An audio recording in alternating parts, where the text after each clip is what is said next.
Hello everyone, today I present to you a video of something that has been on my mind for a while lately.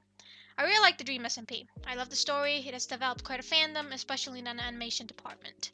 So like with all fandoms, I think of, well, OCs, though in this case it's more like a persona that has similarities to me. Well, almost. Since people on the Dream SMP do develop characters who end up being different from who they are in real life. Don't question it. I'll note the fact that this probably isn't my original idea, like making a video about what their character would be like if they could ever be on the Dream SMP, which is not likely for most of us, so that doesn't mean you ain't allowed to make your own. No one is gonna stop you, but I immediately love to see this become a trend. I've always loved role-playing, and would always love to be on an SMP like the Dream SMP one day, with a good story and characters, but one can dream. Pun intended. I'd especially love to test out my acting skills. I've always done like improv role playing, so I don't really go on a direct script ever. So yeah. Anyway, on to my character.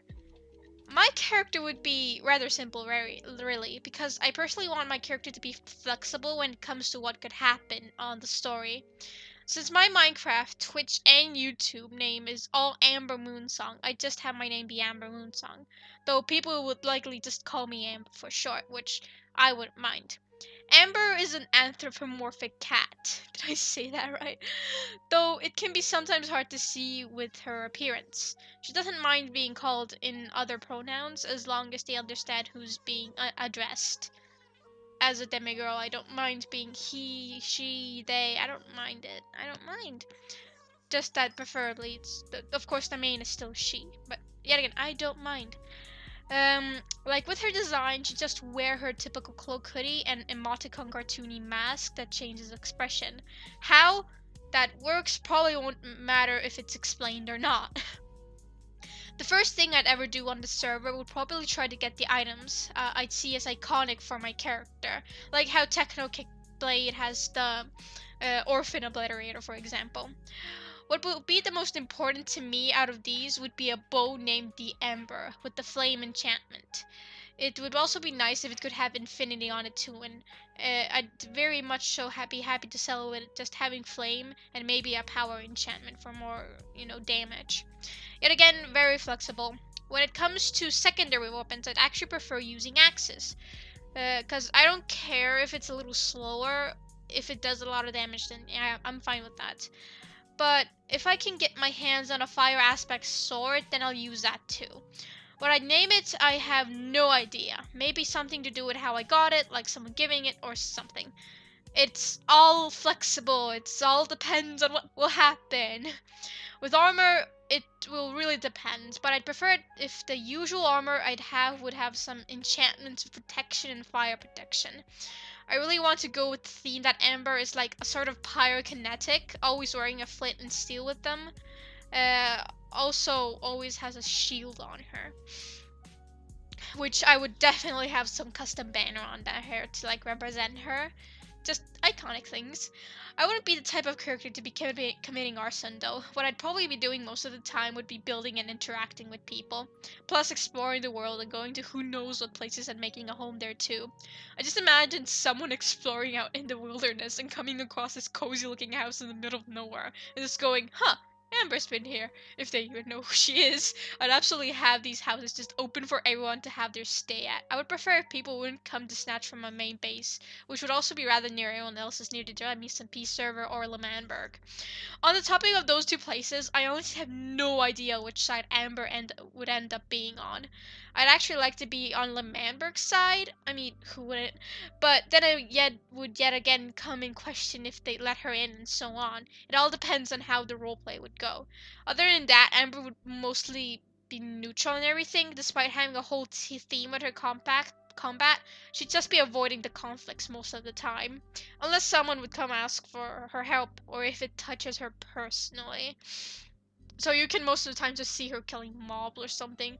Also, she will not hurt anyone's pets. She is not Sapnap. Don't worry about that. I would let her, I'm no PvP god though. I'd say my skills with the bow is decent, but that's all I really got for me. I rather specialize in building, exploring, and knowing a lot about the game. Yeah, I'm a nerd, okay? I'd absolutely be the type to keep pets. The issue might end up being that I would want to limit myself on what pets I keep, but proceed to struggle with picking what I want to own. It would all have to depend on what I end up getting or coming across then. I prefer love cats, bees, and parrots the most, and would be really protective of them.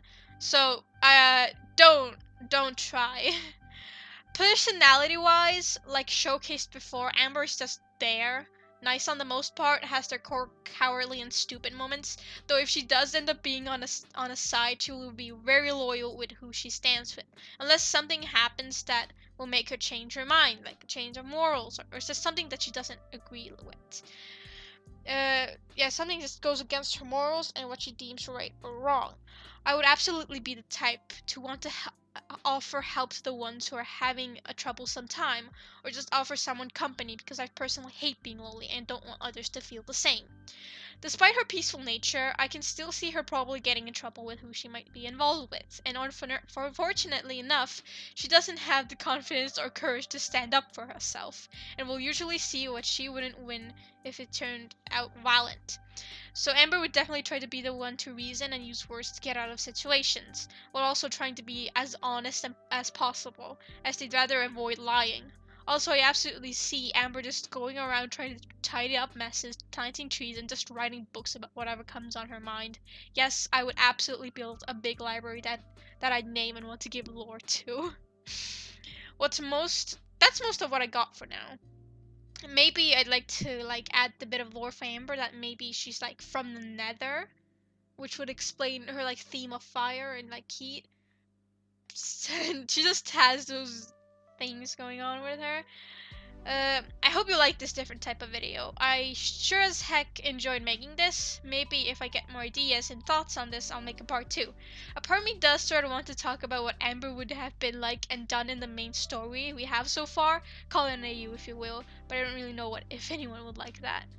And it would take a lot of work to think about what would have actually happened if she could do anything, which I don't think any major changes would have happened because she's like not the type to really do much. I don't see her being in any animatics or anything unless she has those little funny moments with her. Anyway, I'm just gonna add little funny snippets I was thinking about of scenes that could happen. So I hope you enjoy those. Yeah. Thank you for watching. We really have no boats. And no wood. Well, let's jump in then.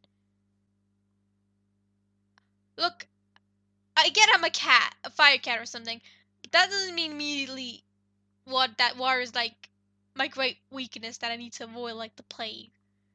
I just can't use my bow or set it on fire. Besides, I'm like freaking oven. I don't want to work here.